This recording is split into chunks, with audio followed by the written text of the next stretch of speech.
Halo, selamat malam. Saya di sini Stefan Enrico Joel Manurung dari MAP 12 Manajemen Aset Publik kelas 1 2 dengan NIM 411230172 ingin menjelaskan tentang telaah pendapat ahli hukum, dan di sini kita akan membahas tiga ahli hukum atau filsuf. Yang pertama ada Hans Kelsen, yang kedua ada Jeremy Bentham, dan yang ketiga ada Roscoe Powell. Baik, yang pertama, apa sih itu hukum? Menurut Kamus Besar Bahasa Indonesia, hukum adalah peraturan atau adat yang secara resmi dianggap mengikat, yang dikukuhkan oleh penguasa atau pemerintah. Hukum menyangkut undang-undang, peraturan, dan lain sebagainya, agar bisa mengatur pergaulan hidup masyarakat.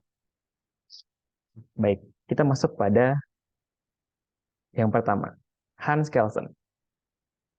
Seperti yang kita ketahui, Kelsen ini mengakui manakala teori memasuki pertanyaan-pertanyaan tentang norma fundamental yang bertentangan. Pertanyaan yang merupakan norma fundamental yang valid, di mana teori murni tidak dapat dihindari karena tanpa itu maka keseluruhan bangunan akan runtuh.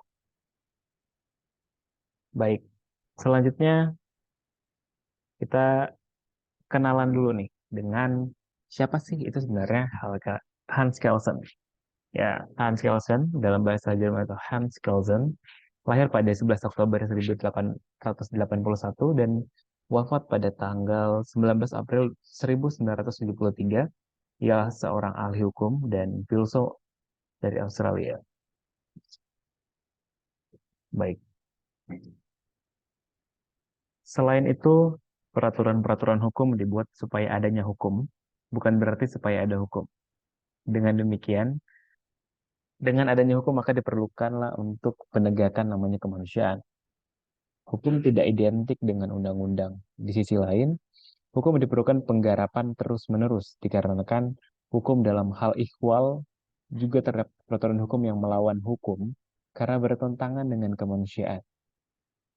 Kelsen harus mengakui manakala teori masuk pertanyaan tentang norma fundamental yang bertentangan, yaitu mempertanyakan tentang pertanyaan yang merupakan norma fundamental yang valid, di mana teori murninya, di mana Hans Kelsen terkenal dengan teori murninya yang tidak dapat dihindari gitu. Jadi karena tanpa itu keseluruhan bangunan akan runtuh. Dari sisi lain, Eh, Kelsan mempertanyakan apakah itu hierarki tidak menyatakan secara langsung sebuah pengakuan akan prinsip-prinsip hukum alam. Peraturan-peraturan hukum di dua teori besar Hans Kelsen. Yang pertama adalah yang bersifat murni, sedangkan yang kedua adalah berasal dari muridnya, yaitu Adolf Merkel, yang yang disebut Stephen Baudes Reich, yang mengutamakan adanya hierarkis dan perundang-undangan. Dari unsur etis Hans Kelsen tidak memberikan tempat bagi berlakunya suatu hukum alam. Etika memberikan penilaian tentang baik dan buruk. Kelsen menghindari dari yang demikian itu. Dari unsur sosiologis ajaran Kelsen tidak memberi tempat bagi hukum kebiasaan yang hidup dan berkembang di masyarakat. Hans Kelsen dalam teorinya, yakni teori hukum murni, menjelaskan bahwa ada keinginan untuk membebaskan ilmu hukum dari anasir-anasir atau unsur-unsur sosial, ekonomi, politik, budaya, dan lain sebagainya. Hukum diwajibkan bebas nilai dan harus terbebas dan tidak tercemari oleh unsur yang bersifat ideologis. Keadilan menurut Kelsen dipandang sebuah konsep ideologis. Ia melibatkan dalam keadilan sebuah ide yang tidak rasional dan teori hukum murni tidak dapat menjawab tentang pertanyaan apa yang membentuk keadilan. Karena pertanyaan ini tidak dijawab secara ilmiah, eh, maka keadilan itu harus dihentikan dengan legalitas dalam arti tempat. Keadilan berarti memelihara sebuah tatanan hukum positif melalui aplikasi kesadaran. Teori hukum murni menurut Kelsen adalah teori hukum yang bersifat positif, sehingga kemudian dapat disimpulkan bahwa teori hukum ini ingin berusaha menjawab pertanyaan tentang apa sih hukum itu, tetapi bukan pertanyaan apa hukum itu seharusnya. Teori ini mengkonsentrasikan pada hukum saja dan menginginkan lepas dengan ilmu pengetahuan yang lainnya. Dengan atas dasar bahwa ilmu hukum berdiri sendiri dan merupakan sui generis, Kelsen sekali lagi ingin memisahkan pengertian hukum dari segala unsur yang berperan dalam pembentukan hukum seperti unsur psikologi, sosiologi, sejarah, politik, dan bahkan juga etika. Semua unsur ini termasuk ide hukum atau isi hukum tidak pernah lepas dari unsur-unsur yang tadi disebutkan. Sehingga pengertian hukum menurut Hans Kelsen adalah hukum yang konteksnya formal, konteks formalnya yaitu sebagai peraturan yang berlaku secara yuridis. Itulah hukum yang benar menurut perspektif teori hukum murni atau Das Rein Recht. Pandangan positivism juga menganggap bahwa kewajiban yang terletak pada kaidah hukum adalah kewajiban yang bersifat yuridis. Hal itu dikarenakan karena kaidah hukum termasuk pada keharusan ekstrim, yaitu karena ada paksaan dan ancaman apabila tidak mentaati dikarenakan dasar dari hukum adalah Undang-Undang Dasar Negara. Pandangan kedua adalah kewajiban dari ekstern, yaitu dorongan batin bahwa yang demikian itu merupakan kewajiban yang harus dihati. Kewajiban yuridis itulah dianggap sebagai dorongan kewajiban yang tidak dapat terelakkan. Hans Kelsen juga mengatakan bahwa hukum dapat mewujudkan secara batin. Hal itu dikarenakan memang demikianlah pengertian hukum. Sehingga peraturan yang tidak normatif, tidak masuk akal, maka tidak dapat dikatakan hukum. Ajaran yang kedua menurut Hans Kelsen adalah ajaran tentang norma hukum, di mana ia berpendapat bahwa norma hukum itu berjenjang dan berlapis dalam suatu hierarki tata susunan, di mana suatu norma yang lebih rendah berlaku, bersumber, dan berdasar pada norma hukum lebih tinggi. Oke, sebentar kita akan melihat gambarnya.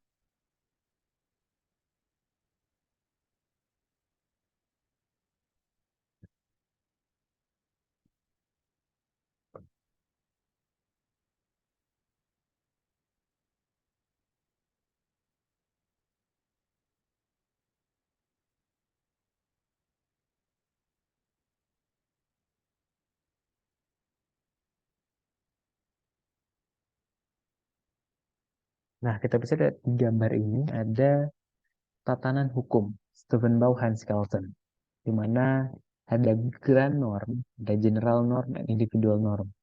Di mana general norm atau bisa disebut hukum in abstracto, individual norm hukum in concreto. Di mana tata hukum yang ketiga ini yang bersifat piramid ini, di mana ada di paling atas berdasarkan Undang-Undang Dasar, di tengah regeling, dan yang terakhir adalah best taking, di mana melaksanakan suatu peraturan yang ke dalam suatu hal yang nyata atau suatu hal yang konkret. Baik, kita lanjutkan.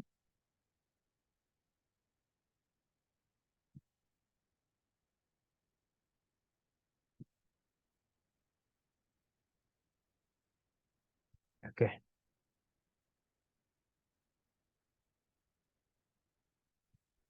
Tentang jenjang hukum yang tadi telah disebutkan, Hans Kelsen mengilhami atau diilhami oleh seorang muridnya yang bernama Adolf Merkel yang mengatakan bahwa suatu norma hukum harus mempunyai dua wajah atau das Doppelt Rechtsstaatlich, yakni norma hukum itu ke atas, ia bersumber dan berdasar pada norma di atasnya, tetapi ke bawah juga menjadi dasar bagi norma yang ada di bawahnya. Ajaran Hans Kelsen tersebut kemudian disempurnakan oleh seorang muridnya itu Hans Nowajalski dalam bukunya Allgemeine Rechtslehre yang mengatakan bahwa selain norma hukum itu berlapis-lapis dan berjenjang-jenjang, norma hukum dari suatu negara juga berkelompok. Hans Darwazki mengelompokkan dalam norma hukum itu menjadi empat kelompok besar yang terdiri dari kelompok norma fundamental negara, aturan dasar atau pokok negara, undang-undang formal, dan aturan pelaksana aturan otonom. Nah, pada dasarnya Kelsen ini hanya mempertimbangkan aspek hukum positif saja, tanpa mempertimbangkan adanya ketidakadilan atau keadilannya. Kelsen harus mengakui manakala teori memasuki pertanyaan-pertanyaan tentang norma fundamental yang bertentangan. Nah, pertanyaan itu yang menjadi bahwa di mana teori murni ini yang tidak dapat dihindari karena tanpa itu maka keseluruhan dari teori ini tidak dapat dibuktikan gitu atau dipertanyakan ya. Oke. Selanjutnya kita akan masuk ke Filsuf yang kedua, pendapat ahli yang kedua, yaitu Jeremy Bentham dengan perkembangan teori utilitarianismenya. Ya. Jeremy Bentham dilahirkan di Spitalfields, London pada tanggal 15 Februari tahun 1748 dan pada saat usia 7 tahun, dia dikirim oleh ayahnya untuk mengenyam pendidikan di Westminster School 12 pada tahun 1769. Ketika usia 12 tahun, dia melanjutkan pendidikannya di Queen's College University Oxford. Lalu tahun 1763 ia menjadi seorang barrister di Honorable Society of Lincoln Inn dan berhasil menyelesaikan ujian barrister pada tahun 1768. Nah, sesaat dia berkuliah atau merayakan kelulusannya menjadi seorang barrister, dia kembali ke Queen's College untuk melakukan voting terhadap pemilihan parlemen di universitasnya. Nah, sesaat sebelum melakukan voting, dia mengunjungi perpustakaan universitas dan beristirahat sejenak di kedai kopi di depan perusahaan tersebut. Setelah dia kemudian menemukan salinan pamflet yang baru diterbitkan oleh Joseph Priestley dengan judul Essay on Government. Di dalam pamflet itu dia menemukan istilah paling terkenalnya, yaitu The Greatest Happiness of the Greatest Number. Dari pamflet itu pula, Jeremy Bentham memutuskan untuk membuat sebuah fondasi baru kepada ilmu hukum dan kepada legislasi tentang prinsip-prinsip keberlakuan hukum dan daya ikatnya kepada masyarakat. Kerja dari Jeremy Bentham ini selalu dimotivasi oleh pamflet milik John Priestley. Didasarkan pula kepada kekecewaannya terhadap hukum, sehingga alih-alih mempraktikkan hukum, dia justru memutuskan untuk menulis, mengkritik, dan memberikan saran untuk memperbaiki hukum itu sendiri. Usaha Jeremy Bentham untuk menulis dan mengkritik dilakukan secara perlahan. Contohnya, tahun 1776, dia secara anonim menerbitkan sebuah artikel yang berjudul Fragment of Government, yang merupakan sebuah kritik terhadap artikel ilmiah dari Sir William Blackstone berjudul The Commentaries on the Laws of England. Kritik ini dilakukan olehnya bukan tanpa alasan. Kritik dilakukannya kepada karya Sir William ini merupakan bentuk kekecewaannya terhadap ceramah Sir William tentang sistem hukum Inggris. Secara ringkasnya, saat itu tradisi common law di Inggris mengalami perdebatan mengenai apa yang seharusnya dilakukan oleh seorang lawyer, bagaimana pola pemikiran dan perilaku yang dapat dikatakan sebagai seorang profesional terlatih, serta upayanya mengidentifikasi prinsip yang berlaku pada masyarakat. Nah, perdebatan-perdebatan inilah yang memunculkan dua perspektif tentang posisi hukum pada tradisi common law, yaitu pada yuris yang melibatkan hukum sebagai suatu akal buatan, yang kemudian berdasarkan tradisi common law pada akal serta pengetahuan kolektif daripada yuris tersebut. Hal yang menarik dari posisi Jeremy Bentham dalam perdebatan ini adalah dia mengkritisi kedua perspektif ini beserta dengan teori turunannya. Bahkan ia juga mengkritisi pemikiran yang dari aliran hukum alam yang sedikit banyak mempengaruhi Sir William dalam merumuskan teori hukum. Nah, dari perdebatan tersebut, Jeremy Bentham secara aktif ikut dalam menerbitkan beberapa esai pamflet dan esai akademik. Sedikit demi sedikit, jadi esai akademik ini tersebut menggambarkan pemikiran tentang hukum.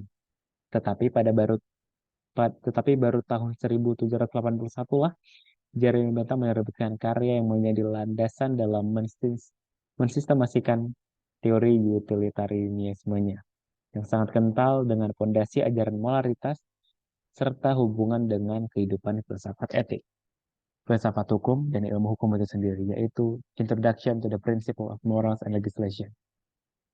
Buku ini berisi bab yang berasal dari kutipan yang diciptakan oleh Jeremy Bentham sendiri. Contohnya di dalam bab 1 diberi judul The Principle of Utility.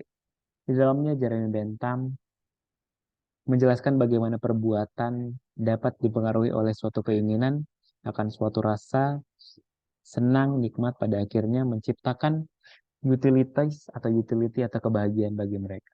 Dari premis di atas, maka saya berpendapat bahwa tujuan dari konsep ini bukanlah bagaimana tindakan atau peristiwa yang digunakan untuk mencapai kemanfaatan, tetapi justru menghitung apakah tindakan atau peristiwa itu memiliki kemanfaatan. Sehingga apabila memiliki kemanfaatan yang lebih besar, tindakan itu secara otomatis telah berdaya guna bagi masyarakat dan juga sebaliknya.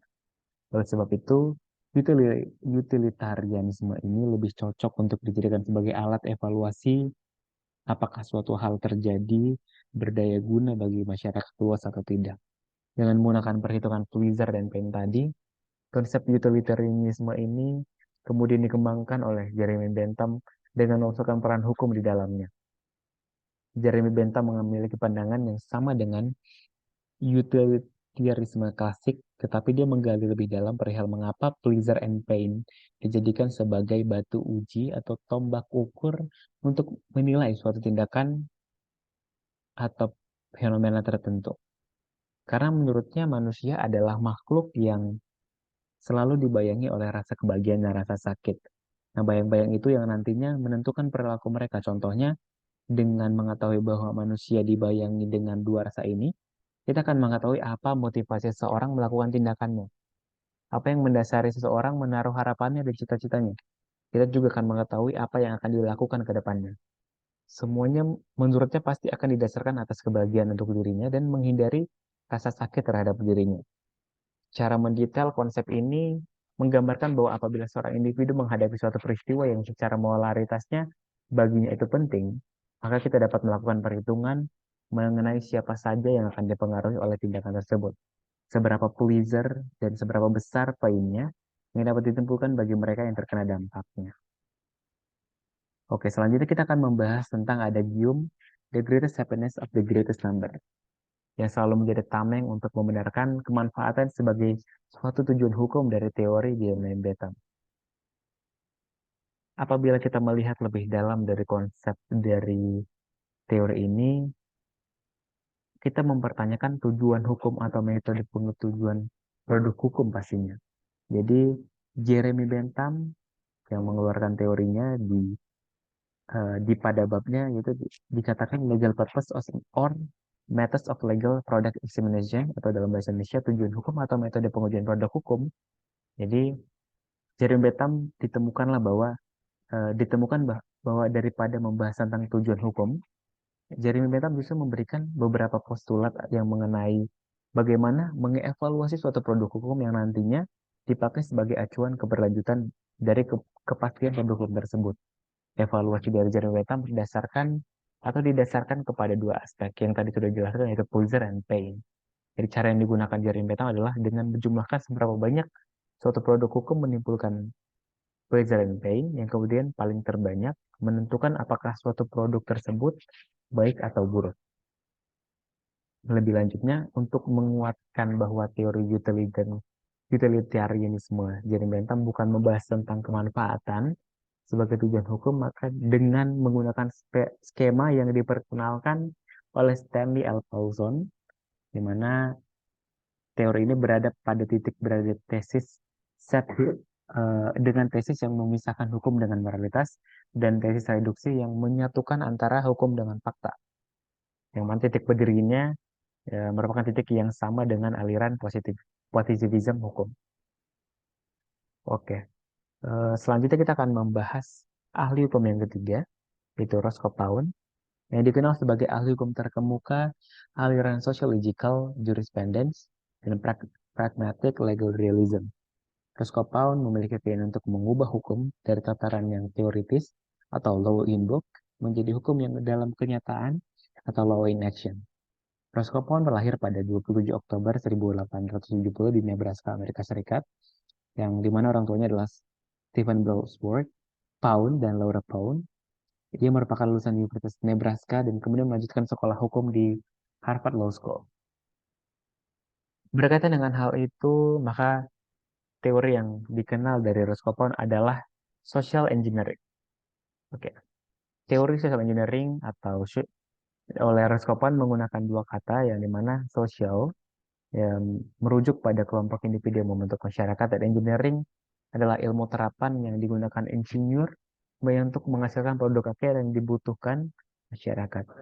Pemikiran ini lahir di Amerika Serikat, di mana mengalami periode perubahan masyarakat yang signifikan.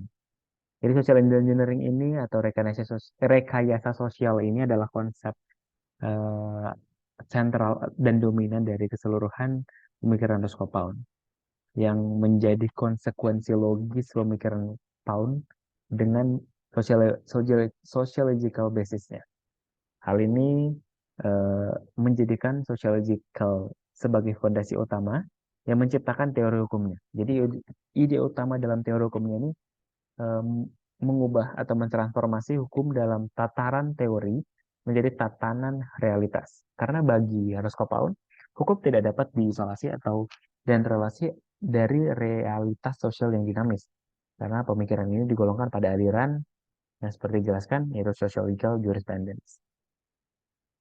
Pemikiran ini sebagai respon terhadap positivisme hukum dan metode common law yang dominan hingga akhir abad ke-20. Baginya, positivisme tidak responsif terhadap perubahan sosial dan tak mampu mengakomodasi kebutuhan masyarakat. Nah, untuk memahami aliran sociological, yakni dengan memahami tantangannya, tantangan tersebut berupa kelaukuan hukum dan dengan bingkai positivisme. Jadi, kita bisa menjelaskan juga di mana Roscoe menerapkan pendekatan yang beraneka segi dan pendekatan bertingkat. Para konsep ini muncul dari bahwa hukum adalah sarana yang mampu membentuk dan mengatur perilaku manusia. Jadi, ia ingin menjadikan hukum sebagai medium yang dinamis dan mungkin aspirasi masyarakat, maka dia memasukkan teori yang kedua, atau bukan teori sebenarnya, tapi membuat pernyataan tentang theory of interest untuk mencapai tujuan konsep social engineering ini. Jadi akhirnya Roscoe itu membuat beberapa pemetaan-pemetaan yang menemukan dan menetapkan apa yang menjadi kepentingan masyarakat dan mengklasifikasi kepentingan itu. Kemudian dia melakukan harmonisasi dan penyeimbangan jika ada konflik kepentingan karena semua dilakukan untuk melalui hukum. Jadi kesimpulannya menurut Roscoe adalah tugas seorang ahli hukum, seorang legislator atau pembuat undang-undang adalah melakukan social engineering karena jika mampu melakukan identifikasi dan proteksi terhadap kepentingan masyarakat, maka hukum menjamin adanya kohesi sosial. Ia menyatakan kepentingan itu yang harus dilindungi secara hukum dengan memberikannya sebagai status sebagai hak hukum.